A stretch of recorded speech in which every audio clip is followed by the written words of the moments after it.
With the holiday break about to end for Valley schools, COVID concerns are rising among students and staff as they prepare to return to the classroom. We told you last night at 10 about the PSJA American Federation of Teachers. It's a local chapter of a national teachers union and their recommendation for a return to virtual learning. Now tonight we're learning more about their concerns. Channel 5's Alyssa Cole joins us live from our McAllen newsroom. Alyssa, you spoke with members of the American Federation of Teachers, the school board, and the district. What are they telling you? Well, Rudy, employees associated with the PSJA American Federation of Teachers, they say they're concerned about the possible spread of the Omicron variant, and that's not all. They're also concerned about the access to paid time sick leave from campus. The PSJA chapter of the American Federation of Teachers released a statement on Facebook this week asking school district administrators to hold off on in-person learning for up to 3 weeks. The president of the PSJA AFT chapter, Zachary Holsworth, says their reasoning comes after surveying 125 PSJA employees. That survey focused on employees' concern about in-person learning with the spread of the Omicron variant and the recent rapid infection rate of the COVID-19 virus in the Valley. But the majority response, that was 62%, wanted the district to temporarily go virtual so we can try to beat the curve of Omicron. And it's basically a mitigating. Holsworth says the survey also comes as a result of other concerns within the district. Specifically, he says AFT had to take action because of how district administrators are handling employees allotted 10 paid COVID-19 sick days. So there's been some kind of miscommunication where this policy that the board passed, which is a really good policy, is not really being enforced the way that it should.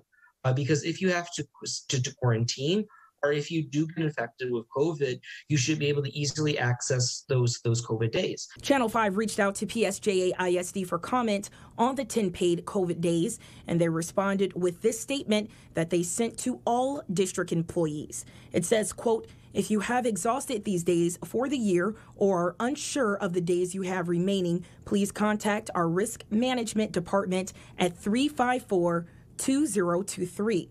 Holsworth says this routine hasn't been very effective. I had COVID last year and it was very easy to access those days. But this year, despite the board renewing those days and guaranteeing that as a right of employees have unfortunately, for the most part, had a very hard time accessing those days. We brought up discussion having to do with an extension for the COVID-19 days. And yes, we were able to approve the extra 10 days, and that's great. But school board trustee Carlos Villegas says it's time to sit down with school administrators to revisit that resolution policy. This disease is running amok, and especially now Omicron. Those 10 days can be wiped out almost immediately. Holsworth agreeing with Villegas. He wants administrators, trustees, and AFT to come up with an alternative that works for everyone, including students. We are willing to have a dialogue and come to some place of common ground and compromise.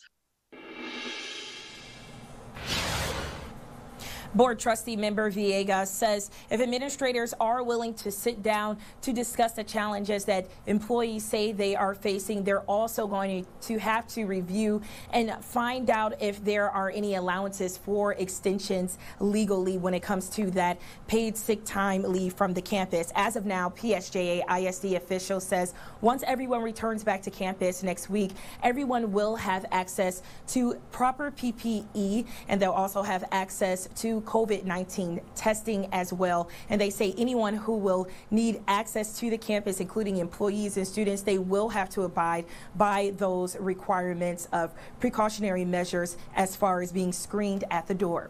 Live in the McAllen newsroom, Alyssa Cole, Channel 5 News at 6.